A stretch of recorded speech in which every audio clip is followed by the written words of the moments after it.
some Netflix clone kind of task to school kids. So they can able to create it well. They can able to create the same Netflix clone by just using a ChatGPT, keep on asking questions and questions, answer. So they can able to create the tool well. But other than that, there is another other very important aspects of the tools. Of course, yesterday we guys have saw about the performance, and apart from the performance, we guys have especially saw about the securities, right? So security is also one of the very important thing whenever you are creating a web application or tools or websites or anything. But apart from security, there is another very important thing which you should be aware is the scaling. Okay, you just imagine you all know about Amazon or Netflix or anything. Okay, whenever you are talking about this, okay, you just consider this is you just see this is Amazon. So if the number of users in Amazon, if it is 10 million, okay, so if they really if the number of users are keep on getting increased, they really wanted to scale their data and all other part in their platform, right? Because whenever you're talking about this example, okay, which today we are going to explore the same example, the e-commerce website. So you just consider an e-commerce website. If you are really seeing that, you can see it has a lot of components or a lot of services which is available. So you just imagine in the e-commerce platform, the first thing which is an accounts, an authentication system where people will be logging in to their account by giving their email address or phone number or username and passwords. So that is the one of the element in this complete throughout Amazon website. And second is like a shopping cart. Whenever people are adding a certain product, so that is all going to be added into the cart, because you just imagine if there are a billion users, all the billion users, they might maintaining some products in their cart. So it really requires a separate maintenance for that. So to make sure whether all the product is getting added into the cart or not, whether it is being saved or whether it is getting deleted for some reasons. So like, why is that maintenance also need to be there? That is one of the component of services. And other than that, product catalog.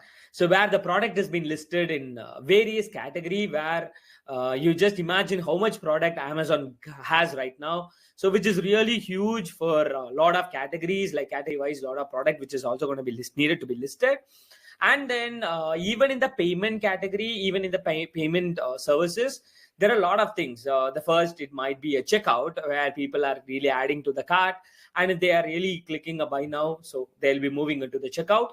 And even sometimes it might be like requesting for the refund or what is it, replacement.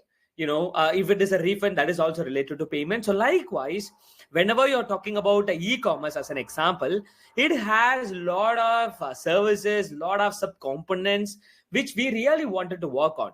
What if you are creating an application, you are created Netflix or something, you are keep on saving all the information like username and password. So those things in a certain database. Suddenly, if you are doing a very good level marketing and if you are really going to scale your business well, where you are going to get lot of number of users, what if that database got outreach, which is like a throughout the whole application, that is going to reach a bottleneck where it really requires some additional resources to save the huge amount of databases. That is what the scaling is.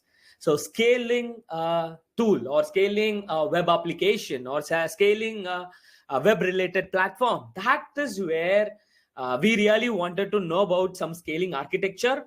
So while talking about the scaling architecture, there are two types. One is monolithic and another one is a microservice architecture. Okay, first of all, before going in detail about each and every point, I would like to tell it in a simplest way. Okay, so traditionally, whenever people are creating an application, they will be doing it with the help of monolithic. What is meant by monolithic is, it is like having one box. In that box, it contains all the things inside a single box. If you are doing a Netflix clone or this Amazon website, the other components and services like this account section or return on orders and add to cart and wish list and checkout and product catalog and search boxes, so even because whenever you are really searching about the whenever you are really analyzing the top searches, apart from the Google search, there is another very important search people are searching a lot is Amazon search. So that is where the search bar. So likewise, whenever you're talking about the whole platform, it is going to have a lot of individual components or services. Whenever you're talking about a monolithic, everything which is going to be inside a single part or single segment, that is called monolithic. Whenever you are really learning from learning a full stack web development from normally, like whenever you're really learning from the courses, most of the time they will be teaching you to build the application using monolithic architecture, because it is very simple, where you don't want to complex your like the difficulty level, which is also going to be very, very less in the monolithic. Because as I've already told you, while talking about the monolithic, everything which is going to be created in a single, for an example, all the components like this user authentication, shopping cart, product catalog, payment, or refund or return, or wish list, or the search. So likewise, these are all the components which I'm talking about, guys. I hope you really like this example. So if you're talking about this Amazon, all these components which is going to be present in a single unit, that is called monolithic architecture. Okay, if we wanted to deploy it or scale it, it is easy, because it is just a single unit, right? It is a single unit where you have used one stack, one specific stack. That's what the topic which I'm going to talk about right now. So where it has been built by using one platform or not one thing. If you want to scale it, or if you want to deploy it, that is going to be done for the single unit. So scaling, even scaling, not even scaling. Scaling means it is not that much good. But if you are talking about the deployment and updating or something, it is like a single unit. You need to do it for a single unit. While talking about the stack, if you're really going to create an application, even while talking about the Netflix clone which you have created, we guys have simply used this HTML, CSS, and JavaScript. Okay, or even if you are creating any that video testimonial tool, that video testimonial tool is also being created by using a normal stack. Likewise, you can go with a mean stack or merge stack or mount stack or lamp stack, anything, but the whole application has been created by using one single specific stack. Are you clear? Okay, so it might be a mean or mern or mern, but if you are really seeing all these components, since everything which is present in a single unit in monolithic architecture, you should be using a single stack. It's not mean that you can use a different stack for handling account section. You can use a different stack for handling the card section. You can't use other stacks for handling the return on orders. So monolithic is the place where every component which is present in a single unit. So if you are going to use a certain stack, that stack should be used for all the components which is present in the single unit called monolithic architecture. Okay. And while talking about the third very important point, no one problem in one component will affect the whole application. Of course, right? You just imagine, since because every unit which is present in a single, every components and every services which is present in a single unit, if there is any problem, like any problem in a single thing, which is because whenever you are creating an application in a monolithic architecture, where every component which is going to be dependent on one another. So since because every dependencies of each and every components or services, if there is any problem which is occurring in that unit, it is going to affect the rest of the components or rest of the services. Okay. And while talking about the challenges, I have prepared some points. I hope you really like it. The first thing is application is complex. Okay. While talking about application is complex, of course, because sometimes this kind of difficulty I'm talking about, but creating an application is going to be simple, guys. Okay. Because it is a single unit. Application, let me call it application creation is going to be simple. Okay. Why? Because it is, where it is a single unit where you're going to use one specific stack. So to create an application, it's going to be very easy to create with the help of this monolithic architecture. And another very important thing, you just imagine, certainly, okay, since because in this Amazon, as we have already discussed, there are a lot of units like cart or wish list or user database or product catalog database. Likewise, it is going to have a lot of services. So since everything which is present in a single unit, what if suddenly customer database is started increasing? Okay, suddenly I'm talking about one specific component called customer database, which is keep on increasing. So since every element or every services which is present in a certain unit, if you want to scale that alone, it might be difficult. So on the time, you need to scale throughout the whole unit. That's what the very important disadvantage. Because we can scale scale the complete application. We can't scale only one part DB.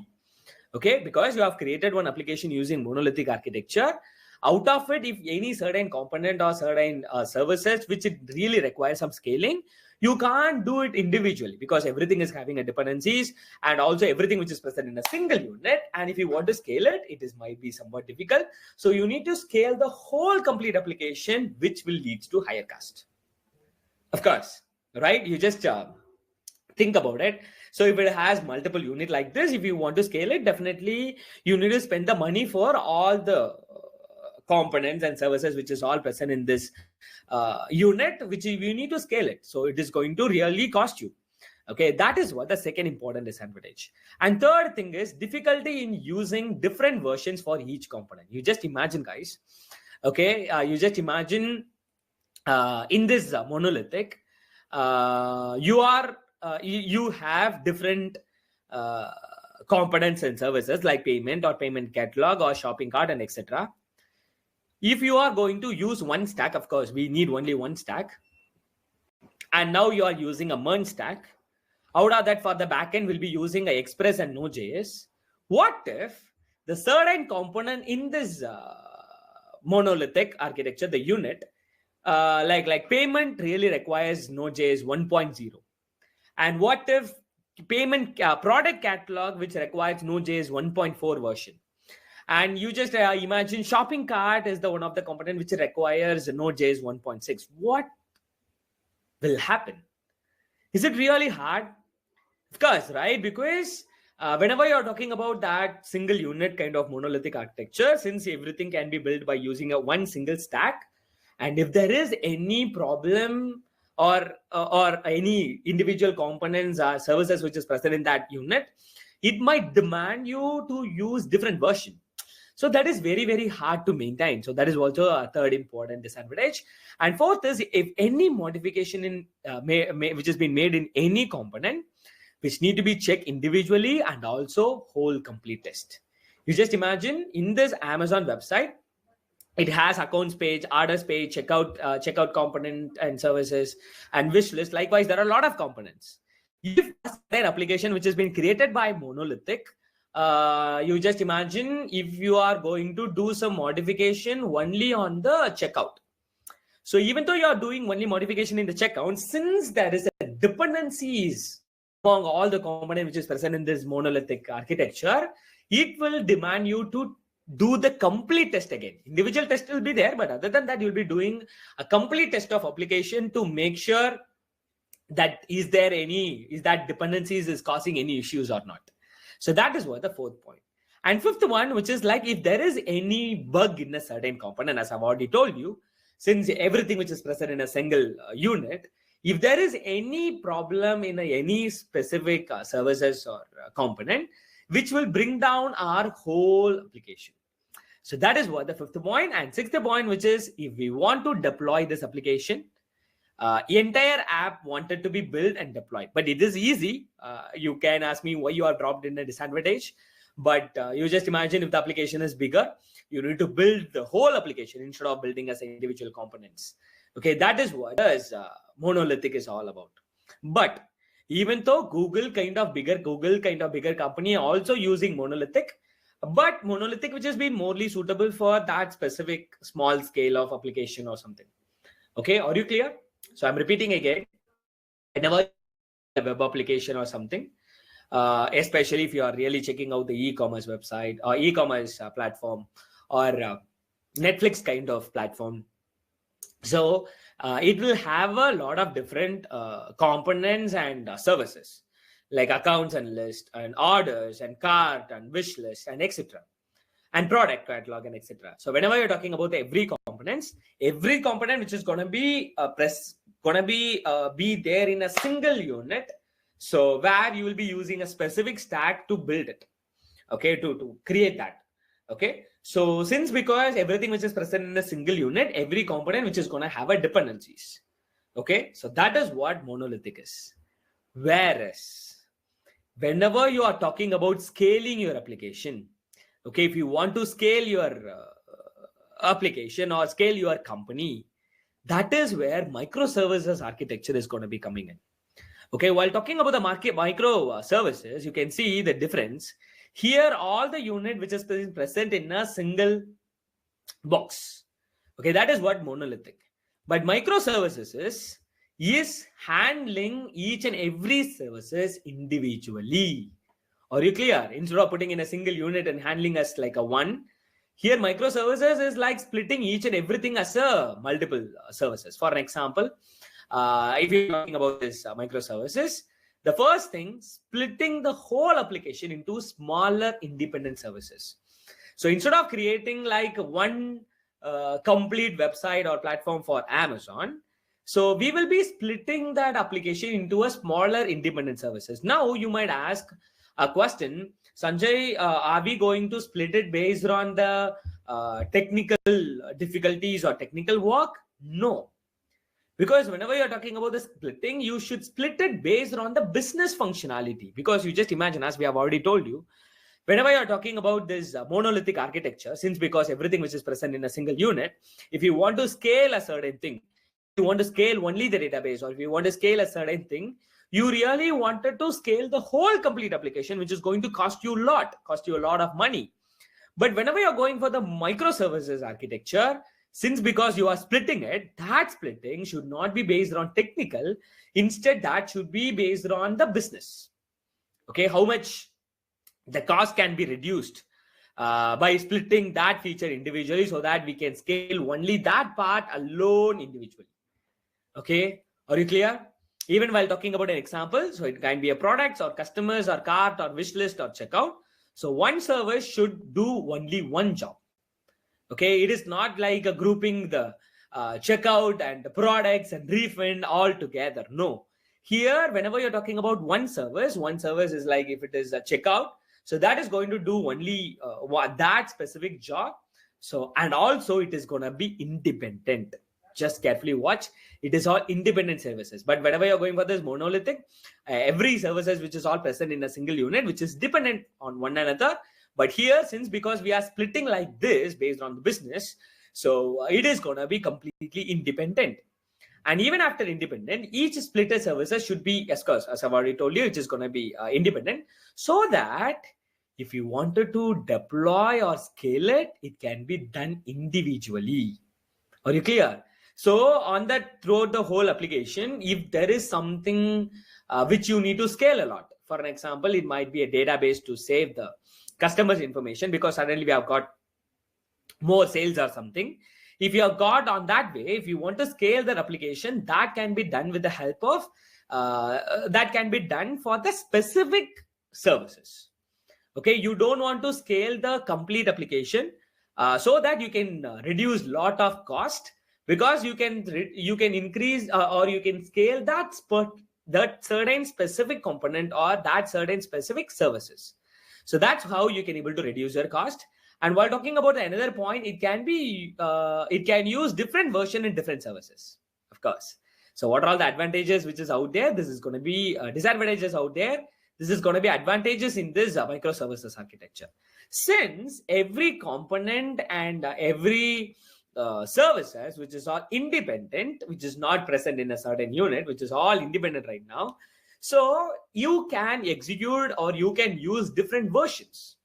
Okay, you can use payment. For payment, you can use Node.js 1.0, or you can use catalog, product catalog with Node.js 1.4, or you can use shopping cart by using a Node.js 1.6. So likewise, there is that kind of leverages. And another important leverages which is also out there, it can choose, I mean, each and every microservices which it can choose individual stacks on its own. This is amazing, guys.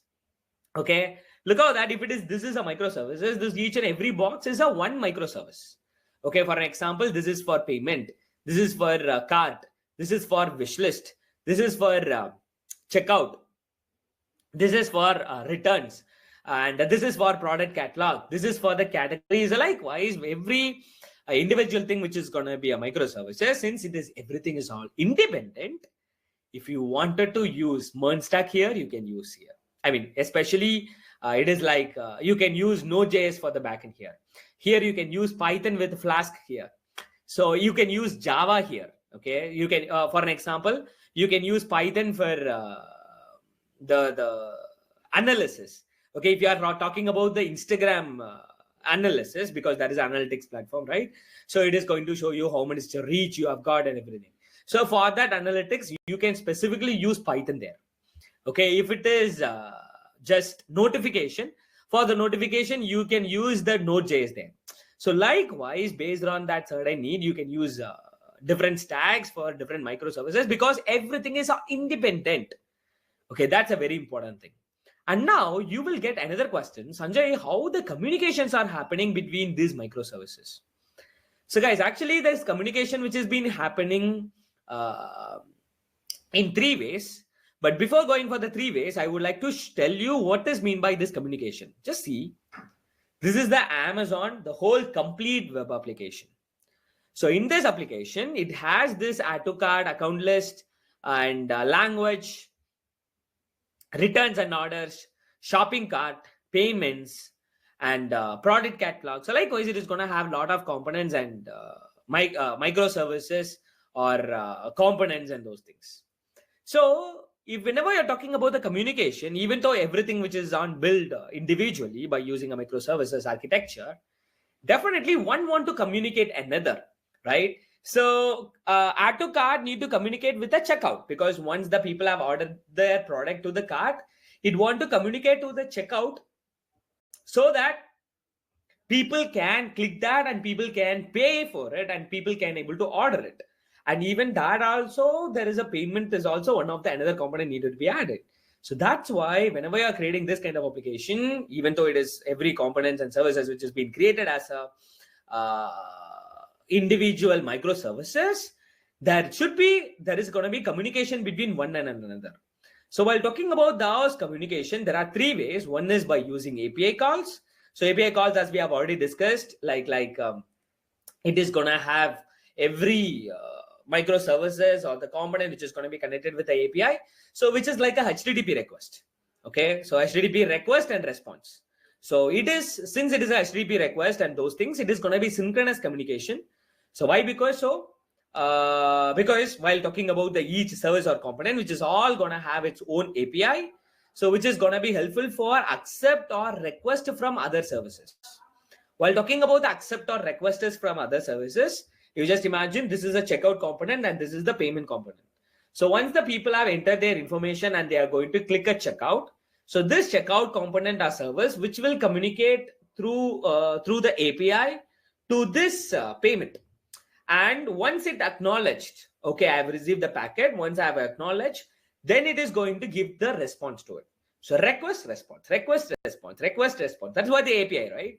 So that is the first way. And even, of course, while talking about this kind of communication, it is going to be synchronous. So one service sends request service to another and wait for the responses. Okay, are you clear? So if it is a checkout will send some data, which is like a request for a certain action. And once that the payment got received it, and it will be responding back. It is like a sync, okay, sync between this two or three or multiple components, where it is going to be communicating with each other by using an API, application programming interface. So that is the one way where the communication can happen. And second way is a message broker. So message broker, I don't know whether we have studied or not. Message broker, you just imagine like a YouTube channel, guys. YouTube channel is a certain topic. You can see the Pantech.ai or What is Your Hub YouTube channel.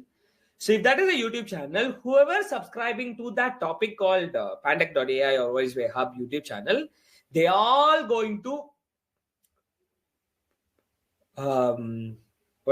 they are going to get the notification whenever one new video got posted.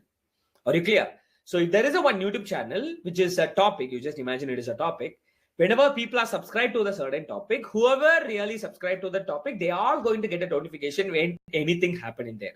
So same as like it is like a subscriber and publisher kind of thing, which it can be done with the help of this message broker. And since it is this kind of publish or subscribe option, point-to-point messaging services, it is going to be asynchronous. Okay, it is going to keep on sending a stack of complete data continuously by itself, and where that is going to receive it, or that is going to give a response for it. That is what this message broker is all about. Okay, I hope you guys have got an idea. Here we guys have saw two things. Number one is API call, which is completely synchronous because it is going to send the data through an API, and it is going to give a request, and it is going to respond it back. So that is how it will work. There is a second way, which is asynchronous communication, because it is on publisher or subscriber mode, where the topic, where the people will be used to be publishing to a certain topic, so that whatever the message which is being broadcasted in that topic, these people already always they are going to receive the data so continuously. So that's why it has been called as asynchronous communication. Whereas while talking about the third thing, which is called as a service mesh. So service mesh is like with the existing components and those things. Additionally, one helper service mesh will be there to take care of this complete communication between one services versus another, or one component versus another. So that is what the service mesh is all about. Guys, right now, I hope you all really clear, because now we guys are on the monolithic architecture and what it is all about and what are the challenges in the monolithic. Now we are really exploring the microservices, which has all the advantages over the disadvantages of monolithic. And while talking about the communication, how each and every component, because if it is in a single unit like monolithic, the communication is going to be easy. But whenever you're talking about the component which is all present as like an individual services separately as a microservices, separate microservices. So if they really want to communicate one versus another, like product to the checkout, or wish list to the cart, or cart to the checkout. So likewise, if there is wanted to be some communication need to be happen, that can be done in 3 ways. Number one is through API calls. Number two is by having a message broker in between. And third thing, which is like a service mesh. Are you clear? Are you satisfied? So this is how the communication which is going to be happening between different microservices. And while talking about the challenges, of course, everything which is going to have some challenges, right? So while talking about these challenges, the first thing you just see, since this architecture is distributed, of course, right, you can see how the diagram really looks like. Every microservices, every services which is present in this microservices, which is all independent. Since everything is independent, since everything is distributed, there will be a lot of challenges. Out of that, the first thing, communication configuration between each services. Because when you are talking about the monolithic, since every services and component present in a single unit, where that communication can be easily done. But since here, you people might be used here Python with Flash to work on that specific microservices. Another person might use Java to work on the certain microservices for add to cart. So you just imagine now the communication. That is where here, this is one of the difficulty, where the communication configuration between each and every services, which is also one of the very important challenges, and also difficult to find which microservices is active or down. Guys, you just think about it. Okay, just think for a few seconds and you just decide. If you're talking about Amazon, it has a lot of components. Even people are really hovering like this or clicking like this. And this hero section, whenever you're talking about this, you just think about real Amazon, real Netflix, or real Prime Video, Hotstar, anything. There is going to be a lot of microservices, right? And whenever you're talking about a lot of microservices, it might be around, you just imagine 1,000 microservices. It might be like 10,000 microservices for one application I'm talking about. Okay, for one single Amazon website, you just think about how much microservices will be there. It is going to be microservices for cart, shopping, wish list, and what to say, wish list, and payment, and return, replacement, or some other thing like search bar, and product catalog, and categories. So likewise, it is going to have a lot of microservices. You just imagine how much kind of microservices they used to have the application like this. So whenever you are working on this kind of huge amount of microservices, you might face a difficulty to handle it well. Even the communication is also going to be difficult, and it is also difficult to identify which microservices is down because everything is independent.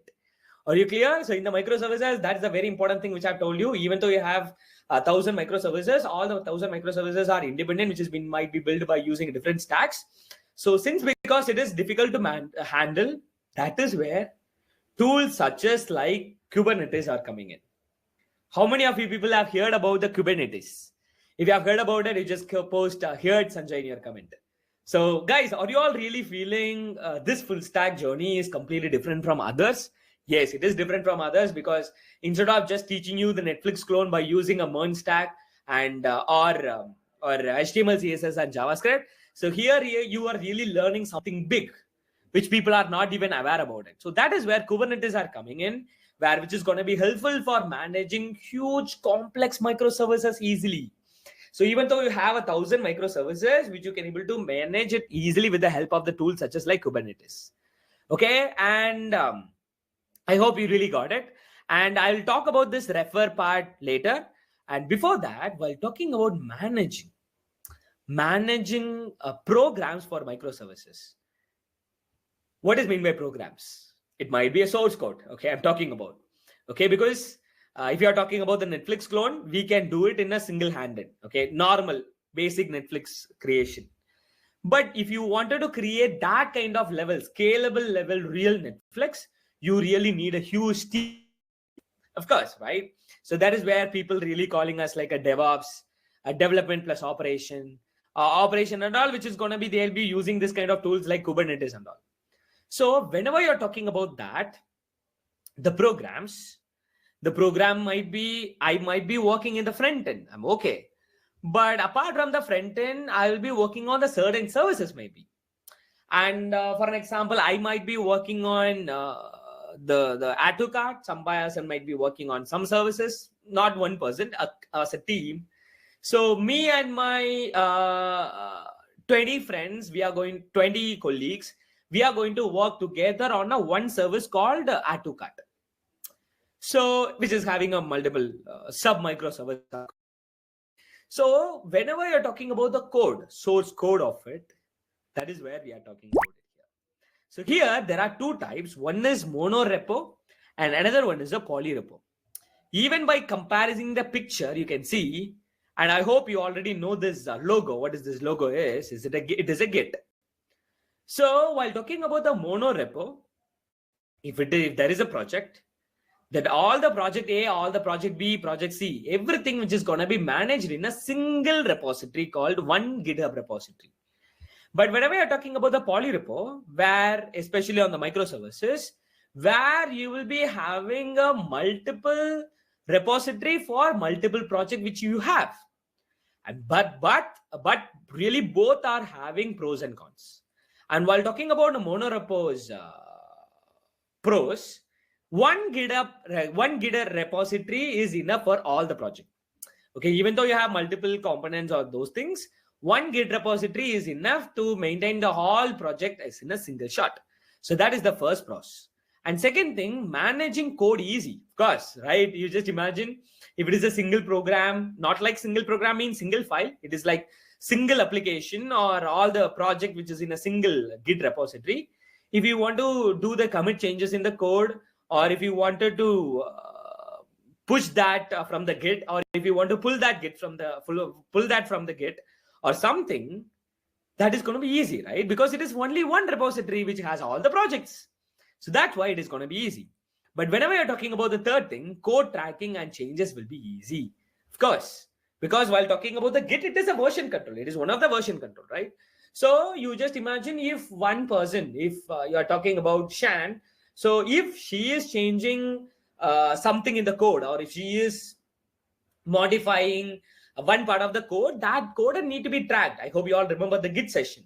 So that Git code tracking and also the changes which she or me or any other person who is doing in the code, everything can be tracked easily because it is one Git repository. It is not only Git, guys. You can consider any version control or any repository.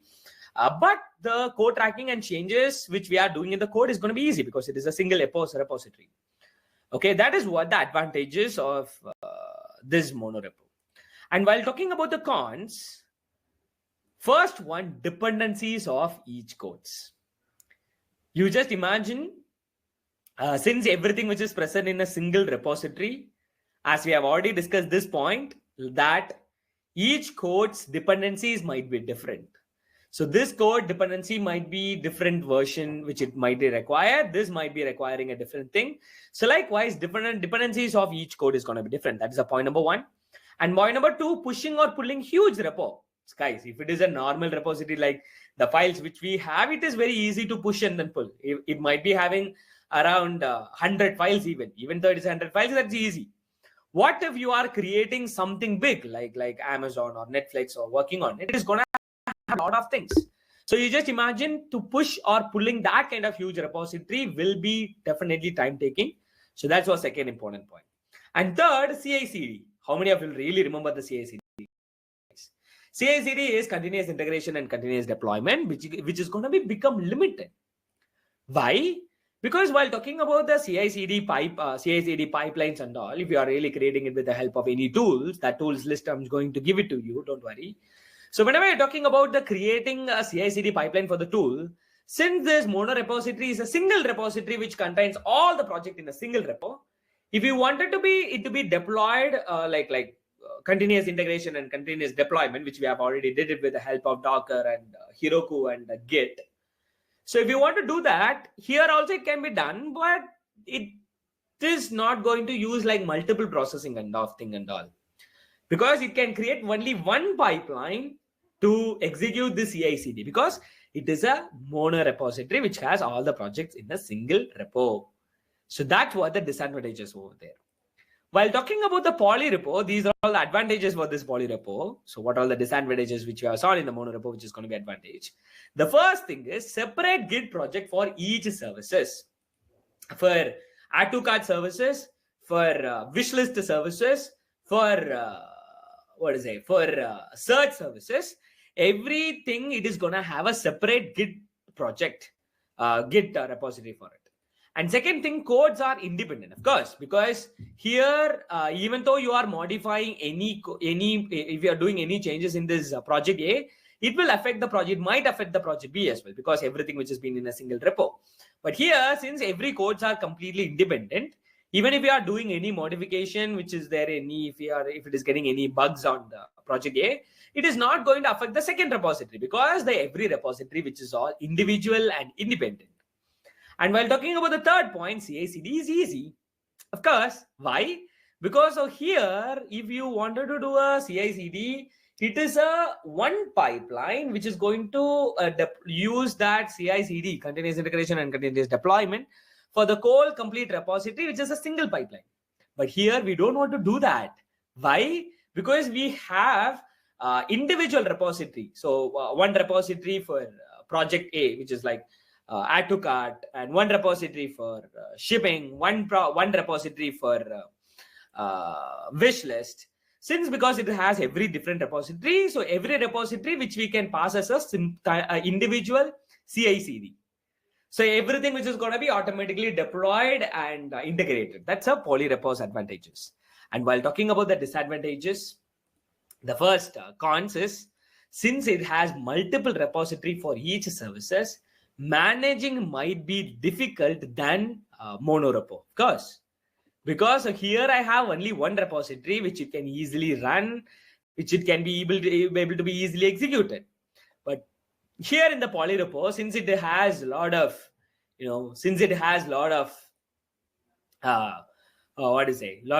repository, it is going to be really, really difficult to manage. But I'm talking about, so even you have one repository for add to cart, one repository for shipping, one repository for wish list, one repository for search or something.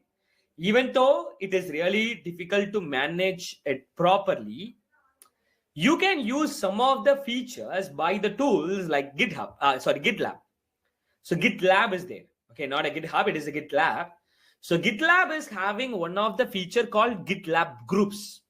So by using a groups, what you can do is, even though it is an individual repository for every individual services, you can group together as a single unit. So whatever the repo which is present in it for the individual services, which is all going to be independent, but is also going to be grouped as for the whole project for like Amazon or something. So which it can be easily be maintained. That's what the cons is. And con second is, since it has multiple repository, working in whole project might be difficult. Yes.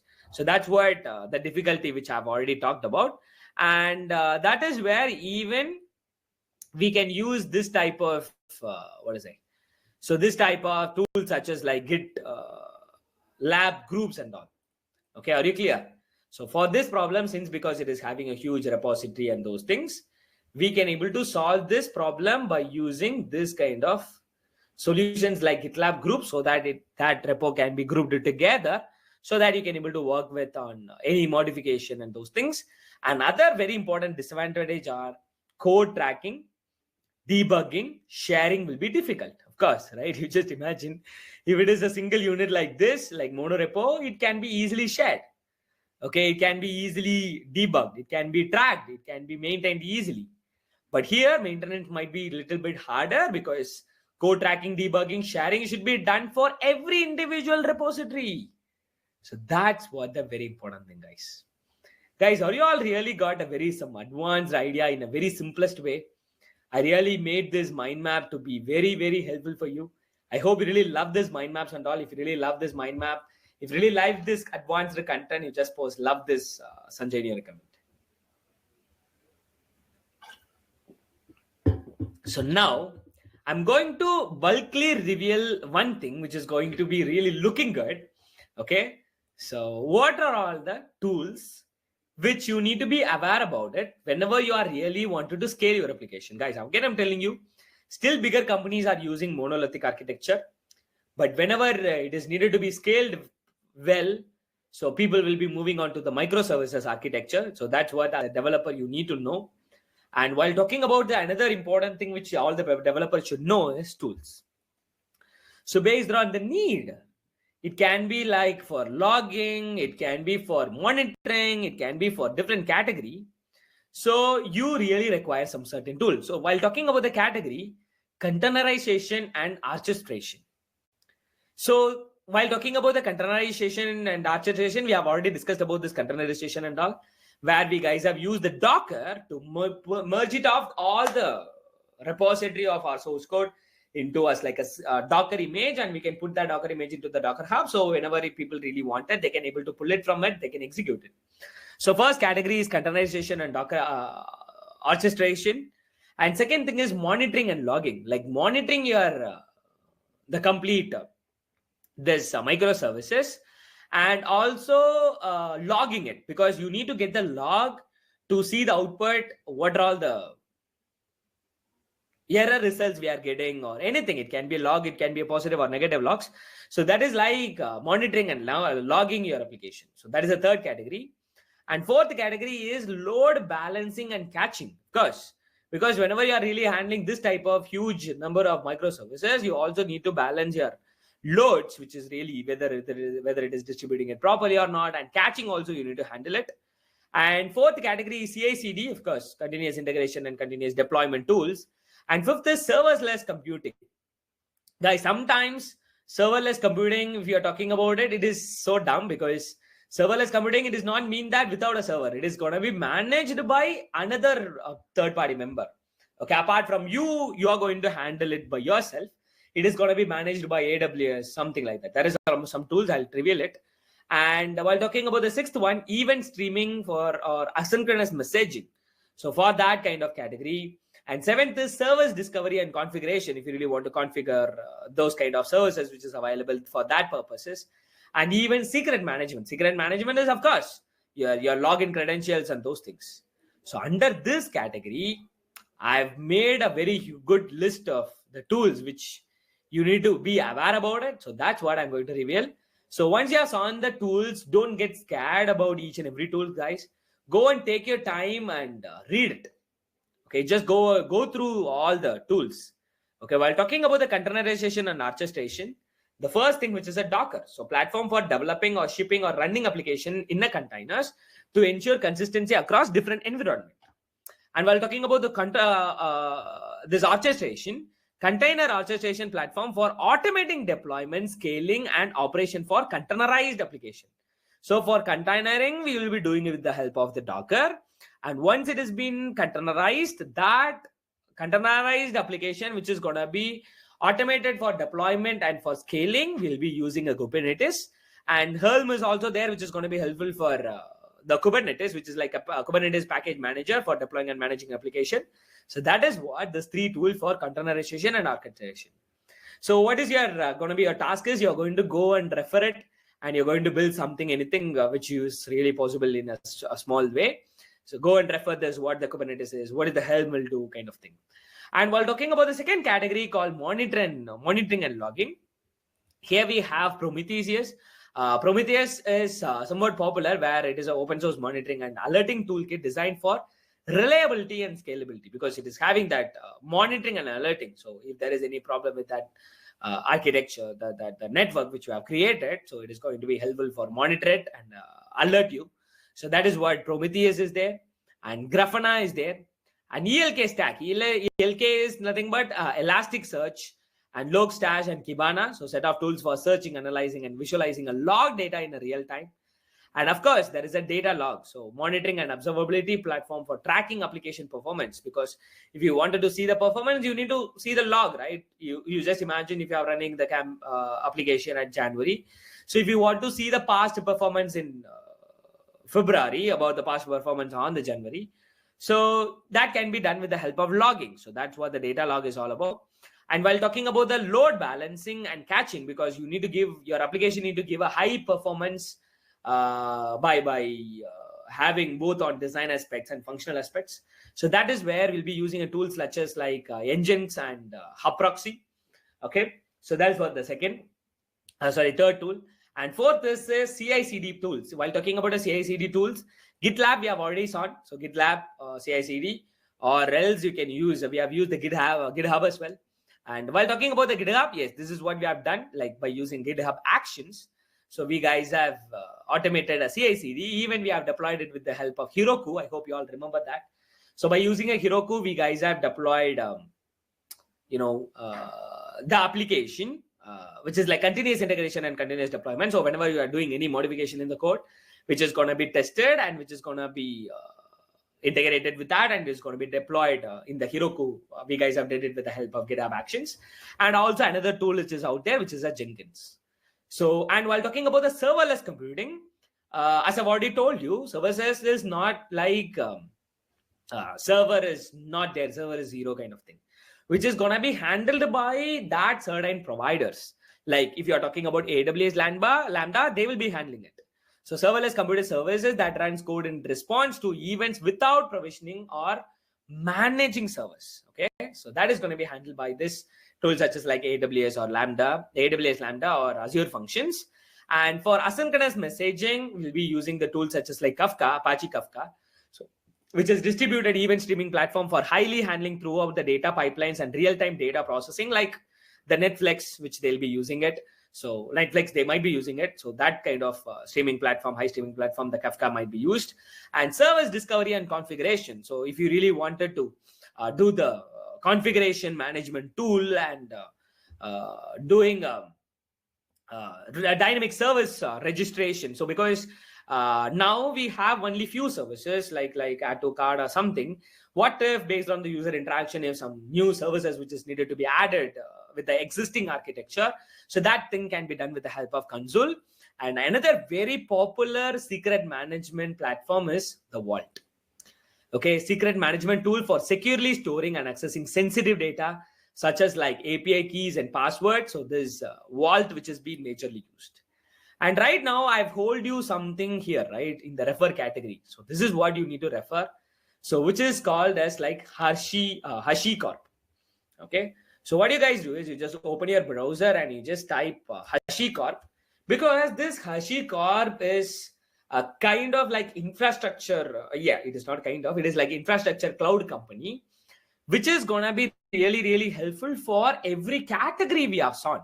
So now we have sawn the different category, right? So even while talking about this, for containerization or monitoring and logging and load balancing, so likewise we have sawn some category, right? So for those category, this is an infrastructure tool to maintain everything. So while talking about the products, you can see infrastructure. For infrastructure lifecycle management, there are tools like Terraform. Terraform is also popular. I hope you might have heard about it. So provisioning cloud infrastructure using a common workflow. Packer, build and manage images as a code. And Waypoint, internal developer platform. Nomad, workflow scheduling and orchestration. And security lifecycle management, which is like Vault, which we have found right now. And Console, which is service-based networking. And Boundary. So likewise, it has a lot of things. Go and just read this docs, guys. Okay, in the infrastructure, we have Terraform for infrastructure provisioning, Packer for image management, Nomad for workload orchestration, and Waypoint for developer platform. Whereas if you're talking about the second category, one is infrastructure, another one is a security. So in the security, we'll be having a tools category such as like Vault or Boundary or Console. Okay, so you just go through it. So HashiCorp, I'm just going for the Vault. So you can see secure application identities and protect sensitive data, manage access to secrets and stop credential from falling into the wrong hands with identity based security. So look out that, guys. Okay, so do you really love this?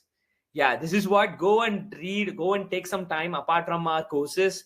Please go and spend your time on going through what all the tools is all about, how this Netflix really using it, how the Amazon Prime Video, Amazon AWS are really using it, how this other things like Azure is using it, and how the OYO rooms or how they are really managing their application, how they are really scaling it well, and even the ChatGPT. You can consider now while talking about that platform where you will be entering your details and people, they'll be typing it. So which is like, you just think about how much big it is. Apart from this kind of DevOps skill, there a generative AI is also going to play its role. Okay, can you believe it? How much big the world is right now? How big the technology is right now? Because now we are really seeing only on the architecture level, like monolithic or microservices, and how all the data will be handled, and how the codes can be maintained in the bigger MNCs like Microsoft or Google or Netflix or something. But other than that, if you are really seeing as a whole complete product, like even if you are talking about the ChatGPT, it should allow only the paid participants. Of course, yes, of course, it is a Amazon also in the same way, whether it is a Prime member or is it a normal member or even a ChatGPT, what is the subscribe plan they have chosen? Can they able to access the ChatGPT 4.0 or something? So likewise, if you are talking about the real tool on the bigger level, it is way more bigger than anything. So that's why full stack is not just creating front end and back ends. Okay, you need to work on creating a front end. You need to work on creating a back end. You need to create. You need to work on databases. You need to work on APIs, and you need to work on writing the code effectively, so that you can able to optimize the performance of your web application or website. Performance in the sense it can be like loading speed, or it can be like without any bugs, or it can be another important thing apart from the performance, which is like a security, where all the data which needed to be protected, it should not be leak any information outside of the web application. So security also a very important consideration you need to have. And after the security, we need to have a consideration on scaling an application, because if you are working in a certain project, even that video testimonial tool we are working on, right? If you are talking about that video testimonial tool, even though we have built it well right now, it is working good. But what if that Google API is not enough? Okay, definitely. If you just imagine in my live, in my some of the live which I'm conducting, I will have 5,000 people in my hand in the live. So after they have listened to my teaching methodology, they will love it. And when I'm giving that video testimonial link to that 5,000 people, do you really think it will work perfectly? Out of 5,000, you just imagine 7,000 people out of 5,000. 4,000 people are clicking that link. And if they have clicked the link, they are going to open it in their laptop or mobile phone. So whenever they are opening it in their mobile phone or laptop, it is like single within that certain 20 seconds, all people will be using, or all people will be opening our video testimonial tool. Once it got open, definitely it is not going to work well, because we are really reaching a bottleneck. Because at some certain time, how much people can able to be there in the hosting based on the hosting which we have chosen. So it is also going to reach a bottleneck. That is one of the disadvantages out there. Disadvantages on not scaling our application. So, and second thing is, out of that 4,000, some people can't able to access the tool because it really reached the bottleneck on accessing the website or platform in the same time. And once they have reached, after now, out of that people, now suddenly 1,500 people have recorded the video. And once they have recorded the video, if they have clicked the stop and then stop recording in the video testimonial tool, do you really think all the 1,000 video will be coming into the Google Drive? No. Sometimes it might reach the API limits, which I have it in the Google Drive, APIs, or it might be a server issue, which I might face. So that is what are all scaling issues, guys. Okay. If you wanted to launch it to the public for the real-time deployment without any promotion, without any marketing, you can silently launch an app. But whenever you're talking about a real company, they can't launch the app silently. Don't open my application. More than 1,000 people don't know. You can't tell that. So whenever you really wanted to create that application scalable, you really want to consider these things and how we are really handle the database, how you are handle the APIs and etc. Okay. So in this day, we are really finishing off the first version of full stack journey. Second version we are about to be started, guys. The second version where you'll be moving more in deep on HTML, more in deep on CSS, more in deep on JavaScript, because some people have faced some issues where they can't able to create an application by the basic JavaScript, which we have covered here. So that's why we are really building something big ahead of it. I hope you are really excited, and more in deep on React.js, more in deep on Angular. Likewise, we are building every individual module in a bigger way, very bigger way. So I hope you are going to really enjoy it, especially HTML, CSS, and JavaScript. We are going to focus a lot, because if you have learned that JavaScript alone in a very core level, you can work in a lot of stacks very easily. So that's why we are really building it, which we might expect at any time. So up to now, we guys have covered a lot of things, and also I'm going to schedule everything in the task section. So please go to this URL and you can check it out. For every day I have scheduled as a task. Go and try to do it. And if you are facing any issues, just feel free to post your issues in this comment section itself. We are ready to clear all your issues. And hereafter, we are moving on to another important part, to attend the interviews and other soft skills we are going to focus on. And also something which has been left behind, which is like AWS. AWS will be covered. But other than that, the Netflix, the remaining part of the Netflix also, which might be updated later. But now today we are finishing off here.